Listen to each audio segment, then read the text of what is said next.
je dois obéir à ce que Dieu m'a demandé. J'ai lutté avec, mais je dois le faire. Pour ceux qui sont sur Internet, pas pour se distraire, mais pour s'édifier. Certains ont pu lire ce que j'ai écrit aujourd'hui à 1h30 ou à 2h. J'ai eu une expérience terrible aujourd'hui. J'ai failli mourir dans mon sommeil aujourd'hui. Qu'est-ce qui m'est arrivé aujourd'hui? C'est que, alors que je dormais sur mon drap, il est arrivé que j'ai eu une vision. Et dans cette vision, j'ai vu que des gens très puissants me cherchaient. Mais je ne les voyais pas, je le sentais parce que j'entendais qu'ils me cherchaient. Alors j'ai commencé à fuir. J'ai quitté la maison, j'ai sauté des murs, mais je sentais qu'ils me retrouvaient toujours. Et après j'ai pu les voir. C'était des géants, armés jusqu'aux dents, une armée terrible, avec des armes sophistiquées. Alors j'étais vraiment épouvanté, je cherchais à fuir jusqu'à ce qu'ils m'ont attrapé. Et ils m'ont jeté par terre. Et ils ont commencé à m'écraser avec leurs pieds. Ils me gueulaient, ils me parlaient. Et au début, je pensais que c'était des forces maléfiques parce qu'ils étaient tellement armés comme des militaires, en casque et tout, que je ne pouvais savoir au début si c'était de la part de Dieu ou c'était satanique. Mais j'ai entendu. Et tout ce qu'ils faisaient, il y avait quelqu'un au milieu d'eux, ils entouraient quelqu'un. Et c'est lui plus qui me parlait, c'est lui plus qui me jetait, marchait sur moi. Et j'ai entendu, c'est pas qu'il a vraiment parlé, j'ai entendu comme s'il parlait à mon cœur. Et il m'a dit que mon peuple ne s'attache pas à toi parce que tu n'es pas mort pour eux. C'est moi qui suis mort pour eux. C'est quand je me suis rendu compte que c'était Jésus qui était venu avec une grande colère, avec des anges autour de lui. Et il me disait ça, c'est moi, je suis mort pour l'Église, je suis mort pour eux. Tu n'es pas mort pour eux. Et ils ne doivent pas s'attacher à toi, ils ne doivent pas s'attacher à toi, ils doivent s'attacher à moi. C'est moi, je suis mort pour eux. Alors j'ai dit, peut-être que j'ai eu à toucher à la gloire de Dieu, peut-être que j'ai fait quelque chose que Dieu n'a pas aimé, et que peut-être dans l'église Compassion, on a commencé à me donner la place de Dieu. J'ai dit, donc là, c'est fini. Et j'ai vraiment compris que Dieu est un Dieu jaloux. Et ce verset qui dit, qui ne donne sa gloire à personne. Alors quand ils ont commencé à faire, j'ai dit, aujourd'hui je suis parti, comme j'entends des hommes de Dieu, que Dieu prend comme ça, frappe comme ça. Alors ils ont arrêté tout d'un coup, mais avant de le faire, celui qui était au milieu, il a levé son pied. C'était un grand pied, et sous le pied, il y avait du feu. Et il a écrasé sur mon cœur. C'est comme si c'était le seau qu'il voulait laisser. Il a écrasé mon cœur, même jusque-là, je sens comme si on m'a écrasé. Et puis il l'a laissé. Et puis c'est tourné. Directement, leurs habits ont changé. Ils étaient habillés en habits de fête. C'était des costauds. J'étais par terre, je les regardais. Et tous ne me regardaient pas, même Jésus. Mais un ange qui était à côté m'a regardé. Il a souri, comme s'il voulait m'encourager. Et il ne m'a pas parlé, mais par son regard et son sourire, c'était comme en lingala on dit au biki. Et puis ils sont partis. Quand ils sont partis directement, bien-aimés, j'ai sursauté. Je tremblais à un niveau. Jusque-là, je sens ce que je sentais dans cette vision. J'y suis toujours. Alors, après ça, il suffisait seulement que je dorme un peu. Encore, je vois. Encore. Et à 2h, il m'a dit, va écrire. J'ai commencé à écrire. Et quand j'entendais des bruits, je pensais qu'ils allaient encore venir. Et j'ai écrit ça à 2h. Et puis, quand je suis allé encore m'endormir, j'ai vu. Je suis venu à la compassion. Et c'était pas vraiment comme ça. C'était vraiment une salle construite. Et quand je suis entré, j'ai remarqué devant ici, il y avait des grosses chaises, très grandes, très grandes, des chaises bleues, partout, des fauteuils là pour les serviteurs. Et une grosse chaise ici. Il y avait un serviteur, je ne le connaissais pas. C'était un homme, il était là. Et puis je dis non, ça ce n'est pas l'église Compassion. Nous les hommes de Dieu s'assisent simplement comme tout le monde. Ça c'est pas l'église Compassion. Je refuse d'entrer.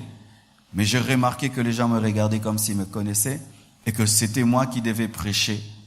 Et il y avait une chaise, une grosse chaise aussi pour moi. Et je me suis assis. Et quand je m'étais assis, il y avait quelqu'un qui était là. Il était comme si un homme, mais Dieu à la fois. Et il était en train de me présenter avant que je prêche. Et il disait, c'est un homme de Dieu. Il craint Dieu. Dieu lui a donné un message pour changer l'église. Mais je sentais qu'il ne le disait pas de son fond. C'était seulement machinal. Et à côté de moi, il y avait un autre homme de Dieu. Il me tenait comme ça en plein culte, comme ça. Et puis il me touchait les oreilles. Et puis j'ai enlevé sa main. J'ai dit, comment ça, toi, tu peux me toucher en plein culte? Et puis encore, j'ai sursauté. Après, je m'endors encore. Je vois des pays. Je suis invité dans des pays où c'est tout un pays qui est mobilisé pour recevoir notre ministère. Et des gens, une soif, un réveil pas possible. Mais dans mon cœur, ça me disait rien du tout. Alors j'ai commencé à prier. Et l'Esprit de Dieu a commencé à m'enseigner et à me parler. Des choses qui ont commencé depuis longtemps dans ma vie, en secret, qui me dit, qui me reproche et qui reproche l'autre manière des fois de faire. Et aujourd'hui, j'aimerais vraiment le dire. Lorsque je suis sorti de la retraite, en sortant de la retraite, il y avait des voitures qui étaient venues me prendre pour venir à la croisade. Et les frères mettaient les 4x4, on devait aller en cortège. Dieu m'a dit non, tu ne vas pas en cortège à la croisade. Laisse la voiture aller et toi tu vas. Assis-toi même devant. Et quand je suis arrivé à la croisade, il voulait que je fasse entrer ma voiture, tout. Dieu m'a dit, tu restes dehors. Tu vas entrer avec ton sac, normalement, comme tout le monde. Et je suis entré. Et puis, quand les miracles, les prodiges se sont produits, Dieu m'a dit, tu vas changer les chaises de l'église. Tu vas commencer à t'asseoir sur les chaises comme tout le monde, de peur que tu commences à croire que tu es devenu quelqu'un de très important. Alors j'avais fait cela. Alors ça fait un temps, quand même je vais sur Internet et que je vois trop mes photos, ça m'énerve. Je crois que j'ai même parlé même à Lily, qui fait que c'est elle qui gère mes citations. C'était chaque citation, mon visage, chaque citation. Et puis j'étais fatigué de voir mon visage. Et j'ai dit, Lily, enlève un peu ça, change ça.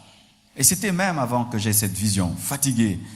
Et dernièrement encore, un frère m'envoie toutes mes affiches. Il dit, pasteur, t'as pas remarqué sur les affiches. Maintenant, tu es en très grand, en très grand. J'ai dit, c'est vrai, mais je me suis pas rendu compte. En très grand. Non, il faut qu'on change. Il faut qu'on mette Jésus en grand, qu'on mette le thème en grand. Et moi en tout petit. Et même j'ai dit à Sion, enlève-moi ma photo qui est là. Et tu n'as même pas enlevé. Cette grosse photo-là, priez avec moi. Tout. Je vous ai demandé d'enlever ça. Et il est toujours là. Il est toujours là. Et quand j'ai commencé à prier, le Seigneur m'a dit ceci. Par rapport à la première vision, c'est qu'il me prévient. Il me prévient, la gloire va être très très grande. Cette église va atteindre une croissance dans tous les domaines, spirituel, numérique, matériel, financier. Mais devant, il y a un piège. Il y a un piège. Le piège de l'idolâtrie. Des gens qui viennent à l'église pour le pasteur. Si le pasteur ne vient pas, ils ne viennent pas. Si le pasteur n'est pas là, ils ne sont pas contents. Ils sont contents si c'est lui qui prêche. Ils sont contents si c'est lui qui est là. Un attachement à l'homme au lieu de s'attacher à Jésus. Et il m'a dit, quelle est cette femme qui peut accepter qu'une autre femme lui prenne un enfant qu'elle a porté dans le ventre pendant 9 mois? Jésus-Christ est mort à la croix. C'est lui qui vous a porté dans son ventre. Il vous a confié à nous seulement. Mais nous ne sommes pas vos mères. C'est lui qui vous a engendrés. Bien-aimés frères, sœurs, si tu es venu ici et tu n'es pas venu pour Jésus, tu es parmi ces personnes. Ces personnes qui nous cherchent un problème avec Dieu. Si toi, tu n'as la joie que quand je monte sur cette chair, tu as la paix que quand je monte ici, tu es vraiment en abomination à Dieu. Ne vous attachez pas à moi, et il m'a dit de vous le dire. Ne vous attachez pas à moi, attachez-vous à Jésus. Ne vous attachez pas à la compassion, attachez-vous à Jésus. Ne vous attachez pas à la compassion, attachez-vous à Jésus, qui est prêché à la compassion, qui est prié à la compassion. Et il m'a dit de dire aux serviteurs de Dieu, ne travaillez pas à attacher les gens à vous. Ne travaillez pas à ce que les gens vous aiment. Ne travaillez pas à être apprécié. Ne travaillez pas à avoir des groupuscules à l'église. Ne travaillez pas à avoir des fan clubs à l'église. Ne travaillez pas de sorte qu'après, quelqu'un puisse te dire c'était bien, tu as bien prêché, tu as bien modéré, tu as bien chanté, frère, tu as l'onction. Ne travaillez pas pour ça. Vous êtes en train, il m'a dit chaque fois que nous attachons son peuple à nous, nous le détachons de lui. Chaque fois que nous attachons le peuple de Dieu à nous, nous le détachons de Jésus. De sorte qu'il y a des gens qui n'ont aucune relation avec Jésus, mais qui ont une grande relation avec les serviteurs de Dieu. Ne cherchez pas à être des stars à l'église. Ne cherchez pas à être des vedettes à l'église. Ne cherchez pas à être remarqués à l'église. Ne cherchez pas cela. Vous n'en avez que faire. Vous n'en avez que faire. C'est alors que j'ai compris ce qui est arrivé à Moïse. Moïse, dans la gloire, il vient de délivrer Israël. Mais Dieu cherche à le tuer. Pourquoi? Parce qu'il n'avait pas appliqué le principe de la circoncision. Cela enseigne que même si tu vis la gloire, Dieu peut te châtier dans la gloire. Parce qu'il peut te remplacer dans la gloire par plusieurs personnes. Et il a remplacé Moïse par Josué. Et la deuxième vision, la vision de ces chaises, c'est le futur de la compassion, mais dans le plan du diable. Celui qui était devant, c'était pas un serviteur de Dieu, c'était le diable. Le diable. Dans le futur, il veut que les serviteurs, lorsque vous venez à l'église, venez pour vos postes à l'église, vos grosses chaises. Venez pour vos grosses chaises. Que vous ne veniez pas pour Dieu, pour vos grosses chaises. Les grosses chaises, c'était seulement devant. Quand une église grandit, les gens oublient Jésus. Ils oublient l'essentiel. Ils viennent maintenant pour des positionnements. Ils viennent maintenant pour avoir de l'influence, de l'autorité. Ils viennent maintenant pour leur rang à l'église. Cela compte plus que tout. Et j'ai vu ça. Le peuple était concentré, mais ceux qui étaient devant étaient distraits. Distraits. Pourquoi? Leur chaise confortable leur suffisait. S'asseoir devant, sur ces grosses chaises, leur suffisait. Et ce n'était plus Jésus qui régnait, c'était l'ennemi. Dieu nous aime car il nous prévient. Car ces choses arrivent dans beaucoup de communautés aujourd'hui. Arrivent à beaucoup de grandes églises. Arrivent à beaucoup d'églises qui connaissent l'expansion. Chers frères et sœurs, je suis un pécheur comme vous, sauvé par grâce, oint par grâce. Je suis sauvé par grâce, oint par grâce comme vous. J'ai le même Saint-Esprit, je prie Dieu comme vous, Dieu m'exauce comme vous. Que je voyage, que je ne voyage pas, vous venez à l'église. Ça blesse le cœur de Dieu lorsque le pasteur voyage et les gens négligent son œuvre. Ça blesse le cœur de Dieu. Tant que le pasteur n'est pas là, il y a du désordre. Quand le pasteur vient, alors tout le monde commence à faire les choses très bien. Ça blesse le cœur de Dieu. que tu puisses faire les choses bien au regard du pasteur et non au regard de Dieu. Et vous savez, le vendredi, le jour que vous avez préparé mon anniversaire, ce matin-là, lorsque je suis allé sur Internet, oh, c'était terrible. Certaines personnes m'ont écrit même des adorations. Ce n'étaient pas des vœux d'anniversaire, c'était devenu des adorations. D'autres m'ont dit vraiment, je t'adore, pasteur. Et je vous assure, c'était beaucoup. Vendredi, quand j'ai voulu venir, l'Esprit m'a dit, n'y va pas. Pourquoi? On ne peut pas commencer un culte en adorant Jésus et puis on coupe et on commence à célébrer l'anniversaire d'un homme. On peut faire ça chez toi à la maison, mais pas à l'église. Ne faisons plus jamais cela. Couper un culte pour faire une surprise à quelqu'un à l'occasion de son anniversaire. Jamais plus, jamais plus. S'il y a une surprise, comme vous l'avez fait dernièrement le samedi, j'étais dans un hôtel, un restaurant, vous êtes venus, là c'est bon, mais jamais à l'église. De A à Z, du début à la fin, dans un culte, c'est Jésus et Jésus. Alléluia.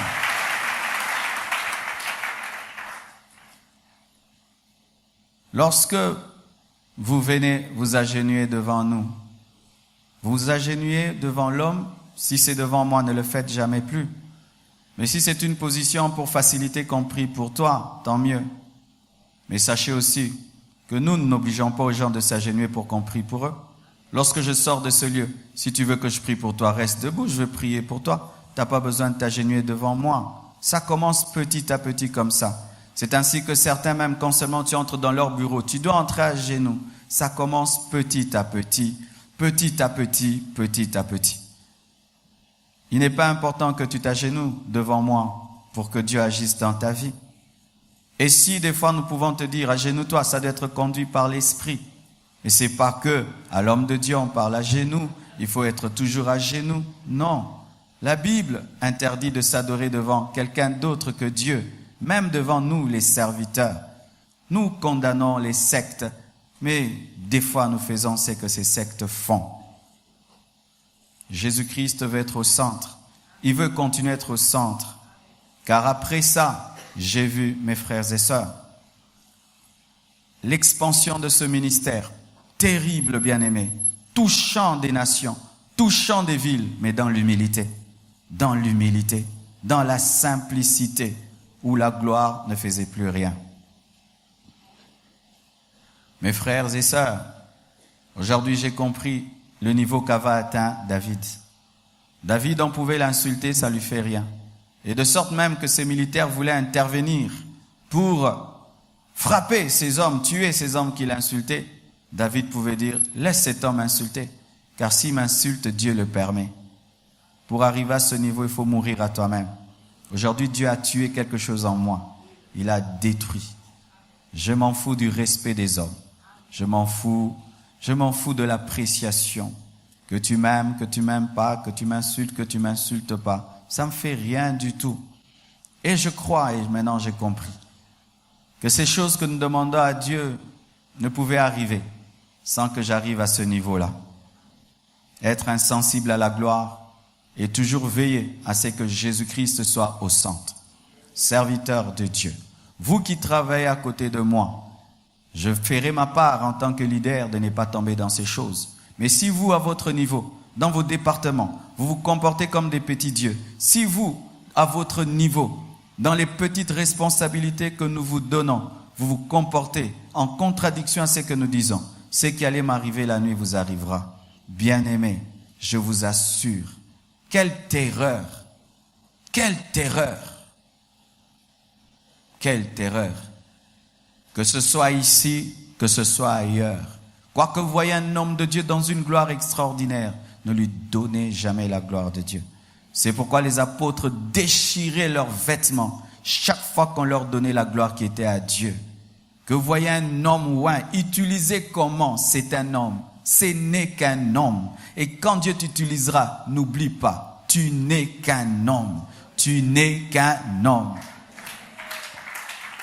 C'est pourquoi après ce culte, j'aurai besoin des infographes de l'église, j'aurai besoin de la presse. Nous devons rétablir les choses. Comment nous allons communiquer à nouveau.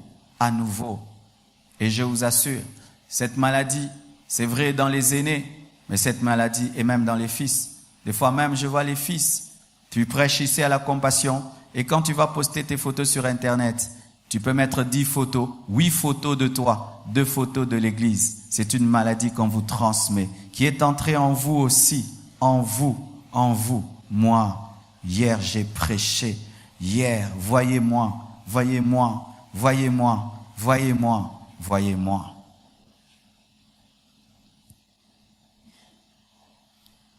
Vous savez pourquoi le peuple de Dieu arrive à cela? C'est parce que vous n'avez pas vu Jésus. Tu es paralytique, je prie pour toi, tu marches, tu n'as pas vu Jésus. Si tu es charnel, tu vas t'attacher à moi parce que tu n'as pas vu Jésus. Je prie pour toi, Dieu change ta vie. Tu n'as pas vu Jésus, tu risques de t'attacher à moi parce que tu n'as pas vu Jésus. Mais ce n'est pas parce que nous ne le voyons pas que nous avons le droit de lui voler sa gloire. Et je vous assure, Jésus est réel. Aujourd'hui, j'ai compris que les gens qui iront en enfer seront étonnés de rencontrer un Dieu insensible. Faites très attention à cette mauvaise image que vous avez de Jésus. Un doudou Jésus. Celui qui m'est apparu aujourd'hui était un guerrier. C'est un guerrier, je vous assure. Ce n'était pas ce Jésus doudou. Non. C'était un prince qui vient réclamer ce qui est à lui et qui vient interdire de toucher ce qui est à lui. Faites très attention. Venez toujours dans la maison de Dieu avec crainte et tremblement.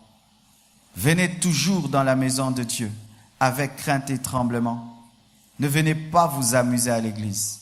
Ne venez pas vous amuser dans le ministère. Si Dieu n'a pas encore traité ton orgueil, mon frère, ne demande pas l'élévation. Ça va te tuer. Ça va t'anéantir. Et j'ai posé la question à Dieu. Mais pourquoi es-tu dur comme ça? Mais j'en connais déjà qui sont en train même de vendre leurs photos, de faire des choses. Pourquoi tu ne le fais pas? Il me dit, je suis dur et jaloux dans ce que moi j'ai initié. Ça veut dire quoi? Certaines choses, Dieu ne s'en occupe pas parce qu'il n'est pas dedans. Mais quand Dieu engendre une chose, il en est jaloux. Ne te compare pas avec les autres disant, mais lui il le fait, rien ne lui arrive. Qui te dit que Dieu est avec lui? Et qui te dit que Dieu a commencé cela? Pour qu'il soit jaloux de cela. Quand quelqu'un a un vrai don de miracle et que les miracles se produisent, tu t'accapares la gloire de Dieu, les miracles s'arrêtent. Mais si tu vois quelqu'un, il s'accapare la gloire de Dieu et les miracles augmentent, ce n'est pas de Dieu, c'est le diable qui est derrière cela. Il m'a dit de vous dire pendant cette retraite, soyez concentrés, il va vous parler. Il va vous parler. Il va vous parler. Il va vous changer. On ne fait pas une retraite pour faire une retraite. On fait une retraite pour renaître. On fait une retraite pour renaître. Quand tu fais une retraite, quand tu en sors, tu dois devenir un autre homme. Si tu n'en sors pas, changer comme un autre homme, tu n'as pas rencontré Dieu dans ta retraite. Tu ne l'as pas rencontré. Alors faites très attention de venir et de revenir, mais vous ne subissez pas des transformations profondes. Parce que la plus grande bénédiction que Dieu te donne dans une retraite, ce n'est pas te donner l'argent, c'est te transformer. Te transformer. Te transformer. Amen. Que Dieu vous bénisse abondamment.